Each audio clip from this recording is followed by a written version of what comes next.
Please join me in welcoming Joe. Hey, everybody. I think that where I want to start with everyone is the idea that we're often in a place where we hire the wrong candidate. And along the way, it felt so right. At our company, like many of you, growth is a priority. We have new customers, new segments, we have new markets. And to achieve that growth, we need great people to fill those roles and continue to build great products, to create great services. And that makes hiring critical. And the hard part, I want you to think about two things. No one really ever teaches you how to hire. So people, us, all of us, are so effective at eliciting and accumulating information. And we are terrible at weighting and computing that same information. We want it more than anything, and we want more, and we keep chasing more. 3 candidates, each of them with 8 pieces of information, and we're trying to compare them to one another. And then we're trying to make a holistic calculation. And what we're really doing is we're making a complex decision.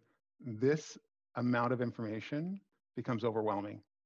As we're trying to weight the different components properly, our brain basically breaks and we make a gut decision.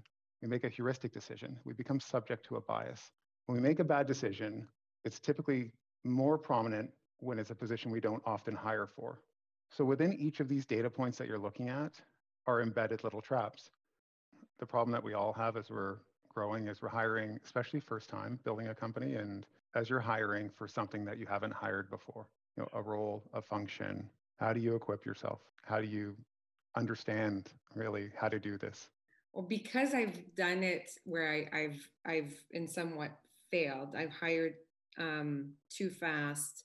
And I think in the earlier days, there's a bit of that syndrome where you think someone else knows better because they've done it before. And so in the earlier days, I've given up control or given up a lot of responsibilities to people that I thought would know potentially more than I do. And I had to grow into learning how to trust my instincts. And also that once you give a lot of responsibilities to someone, it's really hard to take it back. My husband will say it's really hard to get toothpaste back in the tube. Like it's really that. Mm-hmm. And so the things that I've learned now is when I don't know for the role that I'm hiring for is get educated and try to get to a job description that aligns and get also input from my team. This is priming.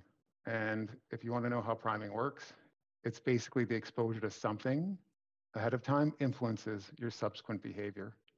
And you're not conscious or aware of the influence. So let's talk about how this unfolds in recruitment. Meet Dana. Let's consider something simple in the hiring cycle. You decide to prefer a candidate for a job, and you send one of 2 intros to your friend. One of these 2.